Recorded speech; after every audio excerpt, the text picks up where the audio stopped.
Hello everyone, ये हमारा 5th lecture है इलेक्ट्रोमैग्नेटिज्म सीरीज के ऊपर। आज का जो टॉपिक है वो है इलेक्ट्रोमैग्नेटिक इंडक्शन। इससे पहले के टॉपिक्स में हम लोगों ने ये पढ़ा था कि अगर किसी कंडक्टर, मान लेते हैं कंडक्टर है, अगर किसी कंडक्टर से इलेक्ट्रिक करंट को फ्लो कराएंगे तो कंडक्टर के अगल बगल मैग्नेटिक फील्ड प्रोड्यूस हो जाएगा। इसका मतलब इलेक्ट्रिक करंट के कारण मैग्नेटिक फील्ड प्रोड्यूस होगा। आज के लेक्चर में हम ये पढ़ेंगे कि अगर क्यों ना ऐसा किया जाए कि मैग्नेटिक फील्ड के कारण इलेक्ट्रिक करंट प्रोड्यूस किया जाए। माइकल फैराडे ने एक एक्सपेरिमेंट किया था जिसमें उन्होंने मैग्नेटिक फील्ड के कारण इलेक्ट्रिक करंट प्रोड्यूस किया था। आइए उस एक्सपेरिमेंट के बारे में पढ़ते हैं। देखिए, ये एक करंट कैरिंग कंडक्टर है, उसके ऊपर कॉपर का वायर जो है वो ऐसे कॉइल किया हुआ है और यहाँ पे गैल्वेनोमीटर रखा हुआ है। यहाँ पे गैल्वेनोमीटर रखा हुआ है। गैल्वेनोमीटर क्या करेगा? गैल्वेनोमीटर ये बताएगा कि ये जो कॉइल है इसमें करंट फ्लो होगा कि नहीं होगा।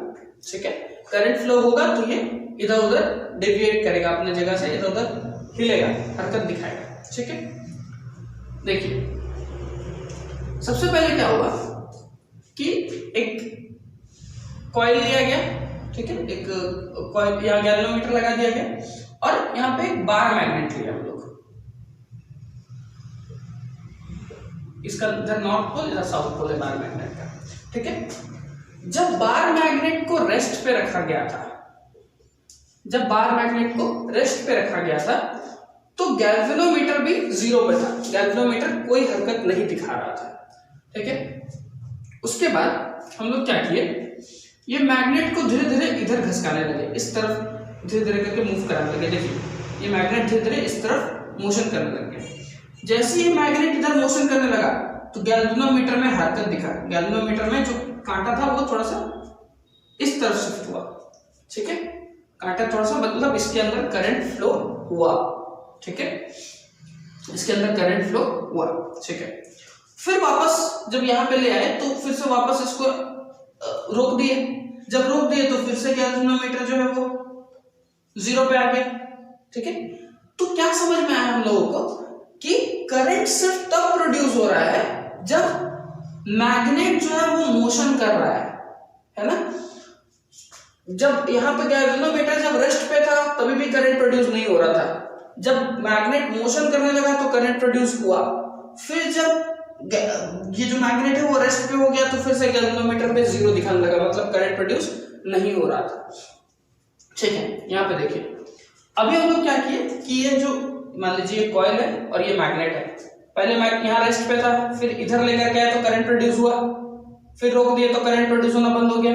अब उधर लेके जाएंगे दूर। ठीक है, जब दूर लेके जाने लगे तो भी करंट प्रोड्यूस हुआ लेकिन अपोजिट डायरेक्शन में हुआ। ठीक है, करंट प्रोड्यूस हुआ लेकिन अपोजिट डायरेक्शन में, गैल्वेनोमीटर अपोजिट डायरेक्शन में घुमा।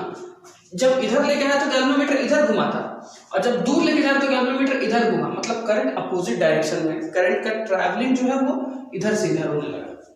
ठीक है, उसके बाद हम लोग क्या किए, देखिए मान लीजिए ये करंट कैरिंग कंडक्टर और ये करंट कैरिंग कंडक्टर नहीं, ये कॉइल है और ये मैग्नेट है। ठीक है, ये मैग्नेट का नॉर्थ पोल, ये वाला साउथ पोल, इधर वाला नॉर्थ पोल, इधर वाला साउथ पोल, इसको पलट दिए, मतलब साउथ को आगे कर दिए, नॉर्थ को पीछे कर दिए। फिर जब इसको इधर लेकर के आए, इधर साइड में मोशन कराए तो भी करंट का डायरेक्शन उल्टा था। देखिए जब नॉर्थ इधर था और साउथ इधर था तब इधर मोशन कराया था तो करंट इधर जा, करंट का डायरेक्शन इस तरह, इधर गैल्वेनोमीटर इधर डेविएट हुआ था। और जब नॉर्थ साउथ को इंटरचेंज कर दिए, मतलब पोलैरिटी को रिवर्स कर दिए हम लोग, फिर इधर लेकर के आए तो गैल्वेनोमीटर जो है वो इस साइड डेविएट हुआ, मतलब करंट का डायरेक्शन चेंज हुआ। तो इससे कुछ कंक्लूजन पता चलता है, इससे कुछ बात पता चलता है। क्या पता चलता है? यहाँ हम लोग कंक्लूजन लिखते हैं। सबसे पहला कंक्लूजन तो ये पता चलता है कि current is produced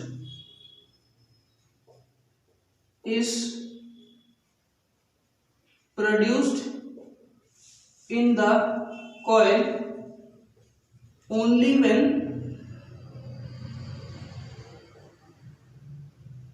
there is relative motion between coil and magnet. Current सिर्फ तब प्रोड्यूस होगा जब कॉइल और मैग्नेट के बीच में रिलेटिव मोशन होगा। देखिए यहाँ पे मैग्नेट रेस्ट पे है, कॉइल तो मूव नहीं कर रहा है, हम लोग मैग्नेट को मूव करा रहे हैं। तो कॉइल यहाँ पे मैग्नेट रेस्ट पे है तो करंट प्रोड्यूस जीरो, यहाँ पे मैग्नेट मोशन किया तो करंट प्रोड्यूस हुआ, यहाँ पे फिर से रेस्ट पे तो करंट प्रोड्यूस नहीं हो रहा है, यहाँ पे फिर से मोशन किया करंट प्रोड्यूस हुआ, मोशन किया करंट प्रोड्यूस हुआ। ठीक है, तो ये वाला बात एक पता चलता है कि current is produced in the coil only when there is relative motion between coil and magnet. Coil और मैग्नेट के बीच में जब रिलेटिव मोशन होगा, कॉइल और मैग्नेट के बीच में जब रिलेटिव मोशन होगा तभी करंट प्रोड्यूस होगा। पहला बात तो ये पता चलता है। ठीक है, दूसरा बात हमको ये पता चलता है, इसको नोट कर लीजिए, ये वाला मिटाना चाहते हैं। देखिए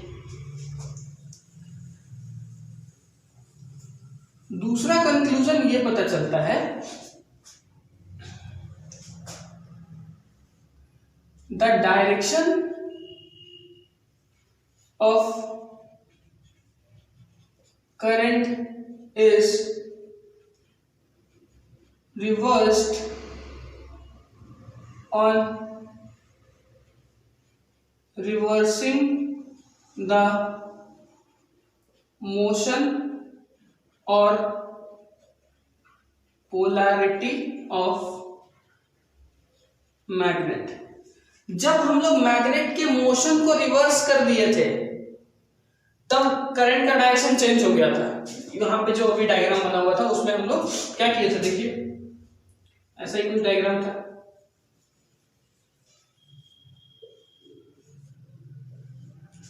करंट अभी मैग्नेट का मोशन मैग्नेट का मोशन उधर था, तो मैग्नेट का मोशन उधर था तो डायरेक्शन भी उल्टा हो गया था, है ना। और दूसरा बात, polarity of the magnet is reverse. जब पोलैरिटी भी रिवर्स होगा, देखिए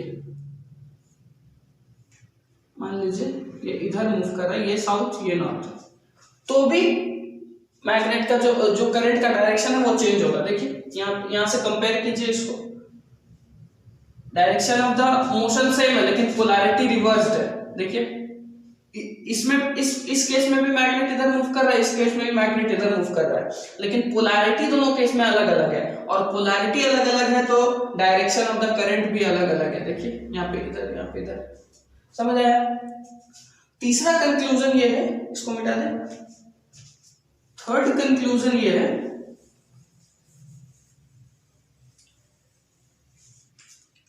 थर्ड कंक्लूजन ये है कि the intensity of current can be increased। Current का इंटेंसिटी कैसे इंक्रीज करेंगे, इसमें जो करंट प्रोड्यूस हो रहा है वो ज्यादा कैसे प्रोड्यूस होगा, तो तीन तरीके से ज्यादा प्रोड्यूस होगा, by rapid motion, by rapid motion, दोनों के बीच में तेजी से मोशन होगा, तब कॉइल और मैग्नेट के बीच में जब तेजी से मोशन होगा तब एक करंट इंक्रीज होगा। दूसरा स्ट्रॉन्ग मैग्नेटिक फील्ड,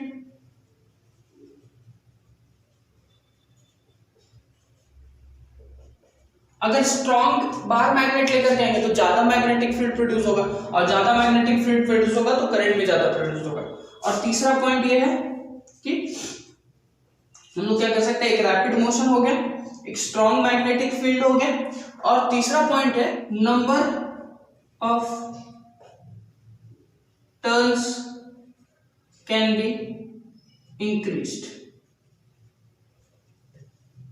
अगर कॉइल में, ये जो कॉइल है उसमें नंबर ऑफ, जो कॉपर वायर का जो कॉइल बनाया है हम लोग, उसमें नंबर कॉपर वायर का टर्न्स को अगर इंक्रीज कर देंगे तो भी करंट जो होगा वो इंक्रीज होगा। तो ये तीन तरीका है जिससे हम लोग करंट इंक्रीज कर सकते हैं। ये कंक्लूजन था यहां तक नोट कर लीजिए, फिर नेक्स्ट टॉपिक पे आते हैं। तो देखिए इस टॉपिक में हम लोग फैराडेज एक्सप्लेनेशन के बारे में पढ़ेंगे कि फैराडे ने क्या बताया था इलेक्ट्रोमैग्नेटिक इंडक्शन के बारे में। सबसे पहले तो फैराडे ने ये बताया था कि जब भी जो कॉइल है और जो मैग्नेट है उसके बीच में अगर रिलेटिव मोशन नहीं होगा तो ये जो इसमें करंट जो इंड्यूस होता है वो करंट इंड्यूस नहीं होगा। ठीक है, सबसे पहला बात। दूसरा बात उन्होंने बताया था, एक चीज बताया था कि जो करंट है, ये जो करंट इंड्यूस होता है उसको हम लोग इंड्यूस्ड करंट बोलते हैं। इंड्यूस्ड करंट जो होगा वो तभी प्रोड्यूस होगा या फिर इंड्यूस होगा, तभी प्रोड्यूस होगा जब चेंज इन मैग्नेटिक फ्लक्स हो। जब मैग्नेटिक फ्लक्स में चेंज हो। मैग्नेटिक फ्लक्स क्या होता है? देखिए, मैग्नेटिक फ्लक्स का मतलब होता है कि वो मैग्नेटिक फील्ड लाइंस जो इसके साथ कांटेक्ट में है, जो ये कॉइल के साथ कांटेक्ट में है, जब मैग्नेटिक फील्ड लाइंस जो इस कॉइल के साथ कांटेक्ट में है वो चेंज होगा तभी इस कॉइल में करंट इंड्यूस होगा। देखिए जैसे कि मान लीजिए यहाँ पे ऐसे मैग्नेटिक फील्ड लाइंस है, धीरे धीरे करके सामने लाते जाएंगे तो ज्यादा मैग्नेटिक फील्ड लाइंस इसके साथ कांटेक्ट में आता जाएगा तो करंट प्रोड्यूस होगा। मतलब मैग्नेटिक फील्ड लाइंस का चेंज होना चाहिए। देखिए जैसे जैसे इसको सामने लाते जाएंगे मैग्नेटिक फील्ड लाइंस का चेंज होगा, जो इसको कांटेक्ट में होगा, इसके कांटेक्ट में जो मैग्नेटिक फील्ड लाइंस होगा धीरे धीरे चेंज होते जाएगा और जब चेंज होते जाएगा तो इसमें करंट प्रोड्यूस होगा। फिर दूर लाते जाएंगे तो जो इसके कांटेक्ट में मैग्नेटिक फील्ड लाइंस है धीरे धीरे चेंज होगा, तभी भी करंट प्रोड्यूस होगा। लेकिन मान लीजिए एक जगह आकर के इसे रोक दिए तो इसके कांटेक्ट में जो मैग्नेटिक फील्ड लाइंस है वो चेंज नहीं होगा, तो उस केस में करंट प्रोड्यूस नहीं होगा। ठीक है, तो जब भी मैग्नेटिक फ्लक्स जो होगा वो चेंज नहीं होगा तो ईएमएफ जो है, इलेक्ट्रोमोटिव ईएमएफ, इसको ईएमएफ भी बोल सकते हैं, ईएमएफ जो होगा वो प्रोड्यूस नहीं होगा या फिर करंट जो होगा वो इंड्यूस नहीं होगा। करंट इंड्यूस होने के लिए क्या होना चाहिए? मैग्नेटिक फ्लक्स में चेंज होना चाहिए, change in the magnetic flux. देखिए इलेक्ट्रोमैग्नेटिक इंडक्शन का यहाँ पे एक डेफिनेशन में दिया हुआ है कि electromagnetic induction is a phenomena in which current is induced in the coil if there is a change in the magnetic flux linked with the coil। Current तभी इंड्यूस होगा कॉइल में जब मैग्नेटिक फ्लक्स जो इस coil के साथ जुड़ा हुआ है, मैग्नेटिक फील्ड लाइंस जो इस कॉइल के साथ लिंक्ड है वो चेंज होगा। मैग्नेटिक फील्ड लाइंस चेंज होगा तभी करंट इंड्यूस होगा, मैग्नेटिक फील्ड लाइंस चेंज नहीं होगा तो करंट इंड्यूस नहीं होगा। ठीक है, इलेक्ट्रोमैग्नेटिक इंडक्शन के ऊपर फैराडे ने दो लॉ भी दिए थे, उस लॉ को जल्दी से पढ़ते हैं, इसको नोट डाउन कर लीजिए। मिटा दे इसको।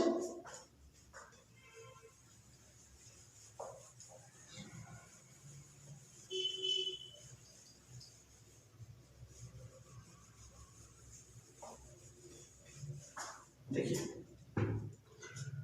अब है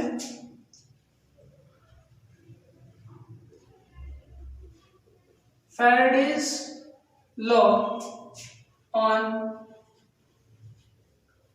electromagnetic induction। इलेक्ट्रोमैग्नेटिक इंडक्शन के ऊपर फैराडे ने दो लॉ दिए थे। कितने लॉ दिए थे? 2 लॉस। पहला लॉ यह था कि करंट तभी इंड्यूस, अभी तुरंत हम लोग पहला लॉ का बात किए कि करंट तभी इंड्यूस होगा जब मैग्नेटिक फ्लक्स का चेंज होगा। ठीक है, तो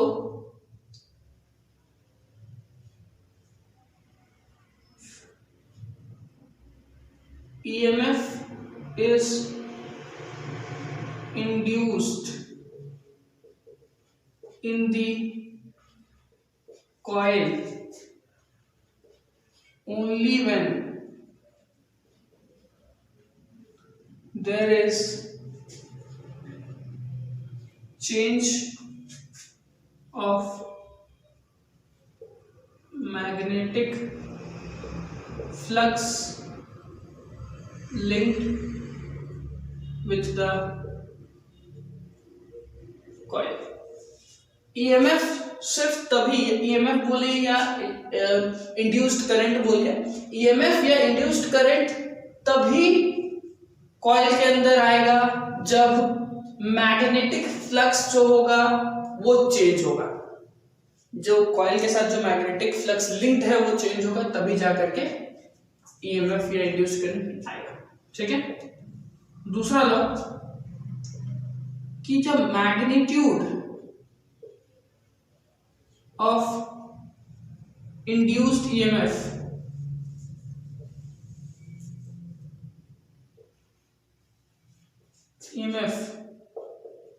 is directly proportional to rate of change of flux, rate of change of magnetic flux linked with coil।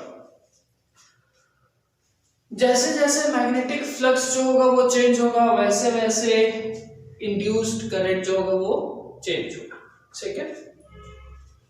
Induced EMF के ऊपर एक फॉर्मूला भी है, इसको आप दो लॉ है उन दोनों लॉ को नोट डाउन कर लीजिए, फिर इंड्यूस्ड ईएमएफ का फॉर्मूला की बात करते हैं। देखिए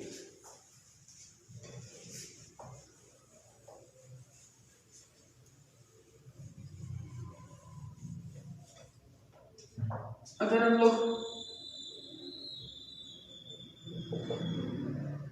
मैग्नीट्यूड ऑफ इंड्यूस्ड ईएमएफ का बात करें, इंड्यूस्ड ईएमएफ का अगर मैग्नीट्यूड का बात करें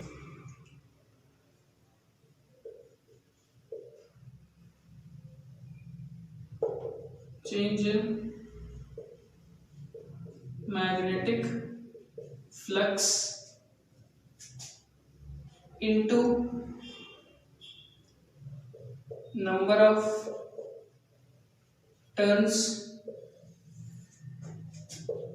divided by time taken to change the flux। देखिए अब है फैक्टर्स अफेक्टिंग इंड्यूस्ड ईएमएफ या फिर इंड्यूस्ड करंट। तो दो फैक्टर्स जो है वो इंड्यूस्ड ईएमएफ या फिर इंड्यूस्ड करंट को अफेक्ट करता है। एक है rate of change of magnetic flux, जितना ज्यादा मैग्नेटिक फ्लक्स चेंज होगा उतना ज्यादा करंट इंड्यूस होगा कॉइल में, या फिर उतना ज्यादा ईएमएफ इंड्यूस्ड होगा वो कॉइल में। ठीक है। और सेकंड फैक्टर है number of turns in the coil, coil में जितना ज्यादा कॉपर वायर का टर्न्स होगा उतना ज्यादा करंट इंड्यूस होगा। ठीक है। तो ये दो फैक्टर्स के ऊपर डिपेंड करता है इंड्यूस्ड ईएमएफ। ओके। अभी हम लोग, ठीक है, यहां तक तो हम लोग पढ़ लिए कि ठीक है एक मैग्नेटिक फील्ड के कारण हम लोग एक कॉइल में करंट कैसे पैदा करेंगे। ठीक है, ये समझ में आया। अभी हम लोग उसका मैग्नीट्यूड का फॉर्मूला देख लिए कि करंट का मैग्नीट्यूड कितना होगा। ठीक है। हम लोग फैक्टर्स भी पढ़ लिए कि किस फैक्टर्स के ऊपर डिपेंड करेगा वो करंट या फिर इंड्यूस्ड ईएमएफ। अब दिमाग में सवाल ये आता है कि वो जो करंट है उसका डायरेक्शन क्या होगा। ठीक है। तो करंट का डायरेक्शन के लिए टू डिटरमाइन द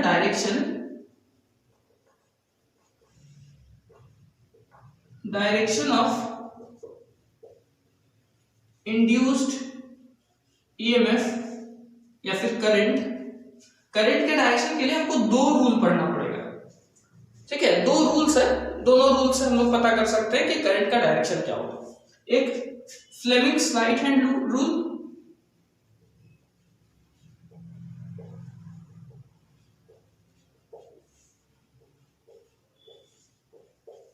एक है फ्लेमिंग्स राइट हैंड रूल और एक है लेंस रूल। ठीक है, ये दोनों पॉइंट्स आप नोट कर लीजिए, उसके बाद इन दोनों टॉपिक्स के ऊपर एक एक करके हम लोग बात करते हैं कि क्या होता है फ्लेमिंग्स राइट हैंड रूल और क्या होता है लेंज रूल। ओके, देखिए अब है Fleming's right hand rule. Fleming's right hand rule को क्या बोलता है, stretch your forefinger, thumb and central finger of your right hand. हम लोग को क्या करना है, अपने राइट हैंड का फोरफिंगर, थंब और सेंट्रल फिंगर को कुछ इस तरीके से प्लेस करना है कि तीनों एक दूसरे के साथ म्यूचुअली परपेंडिकुलर हो, मतलब तीनों एक दूसरे के साथ 90 डिग्री एंगल बना रहा हो। देखिए इसके और इसके बीच में यहाँ 90 डिग्री बन रहा है, ठीक है। देखिए इसके और इसके बीच में भी यहाँ 90 डिग्री बन रहा है ना, और यहाँ देखिए ऐसे इसके और इसके बीच में भी यहाँ 90 डिग्री बन रहा है, ठीक है। तो तीनों एक दूसरे के साथ म्यूचुअली परपेंडिकुलर। अगर ऐसा होगा तो जो फोर फिंगर होगा, जो फोर फिंगर होगा वो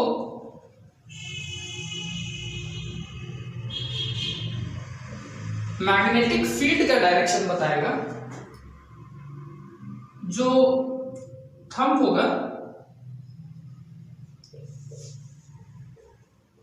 वो मोशन का डायरेक्शन बताएगा। किसका मोशन का बात हो रहा है यहाँ पे, वो जो हम लोग कॉइल मैग्नेट को आगे पीछे कर रहे थे, मैग्नेट को मोशन कर रहे थे कॉइल में करंट इंड्यूस करने के लिए, वो मैग्नेट का मोशन बताएगा।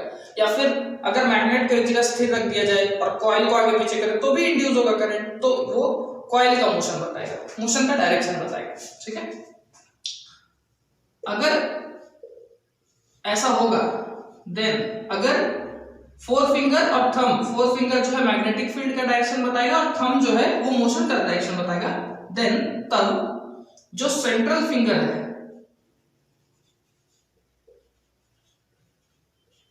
वो करंट का डायरेक्शन बताएगा कि करंट जो इंड्यूस हो रहा है, इंड्यूस्ड करंट, उसका डायरेक्शन क्या होगा। ये था फ्लेमिंग्स राइट हैंड रूल, ठीक है। अब जो दूसरा रूल है वो है लेंज लॉ।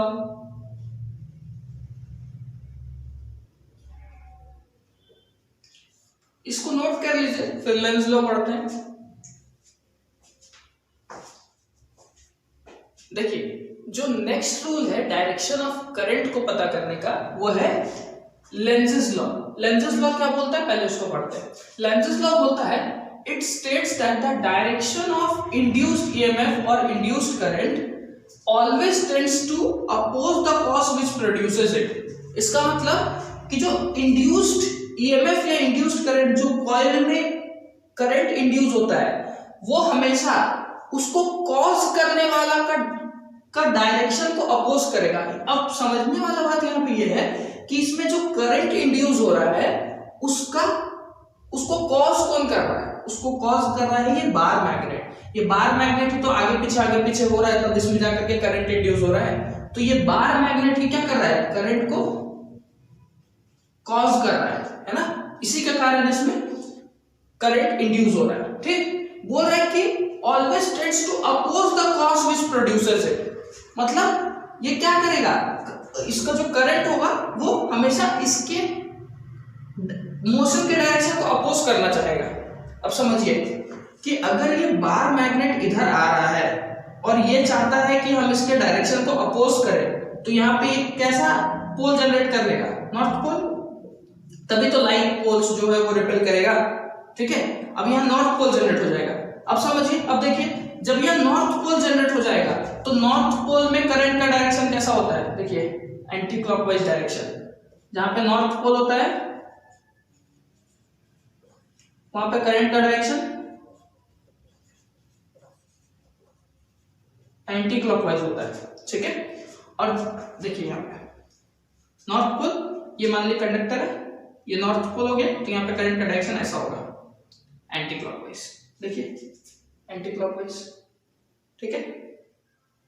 अब अगर इधर एंटी क्लॉकवाइज हो गया तो इधर कैसा होगा, क्लॉकवाइज। सर आप खुद ही देखिए, इधर एंटी क्लॉकवाइज दिख रहा है आपको, अभी देखिए इस तरफ से कैसा दिखेगा, यहाँ पे घूमते घूमते आएगा इधर, इधर कैसा होगा, क्लॉकवाइज, यहाँ पे हो जाएगा क्लॉकवाइज। और क्लॉकवाइज कब होता है, साउथ पोल में, जहां पे साउथ पोल होगा वहां पे क्लॉकवाइज होगा, तो यहाँ पे हो जाएगा साउथ पोल और यहाँ पे नॉर्थ पोल। ये था लेंस लॉ। लेंस लॉ बस इतना बोलता है कि डायरेक्शन को अपोज करेगा, जो उसका कॉज करने वाला जो डायरेक्शन है उसको अपोज करेगा। तो इसको अपोज करने के लिए यहाँ पे इसको नॉर्थ पोल जनरेट करना पड़ा, तभी तो उसको भगा पाएगा अपने से दूर। और यहाँ पे नॉर्थ पोल जनरेट हो जाएगा, तो नॉर्थ पोल में करंट का डायरेक्शन कैसा होता है? एंटी क्लॉकवाइज होता है, तो करंट का डायरेक्शन पता चल गया। यही था लेंस लॉ। अगर आपको ये नहीं पता है कि नॉर्थ पोल में एंटी क्लॉकवाइज, साउथ पोल में क्लॉकवाइज होता है, तो इसको हम लोग इलेक्ट्रोमैग्नेटिज्म का जो 02 लेक्चर है, सेकंड लेक्चर है, उसमें हम लोगों ने इसके बारे में बहुत डिटेल में बात किया था। आप YouTube पे जाके टाइप कीजिए इलेक्ट्रोमैग्नेटिज्म 02 अचीव फिजिक्स, आपको वीडियो मिल जाएगा, आप उसको देख लीजिए, आपको ये समझ में आ जाएगा। ओके, तो इलेक्ट्रोमैग्नेटिज्म सीरीज यहाँ पे खत्म होता है। हम लोग जल्दी ही मिलेंगे किसी और नए इंटरेस्टिंग से टॉपिक के साथ। Thank you.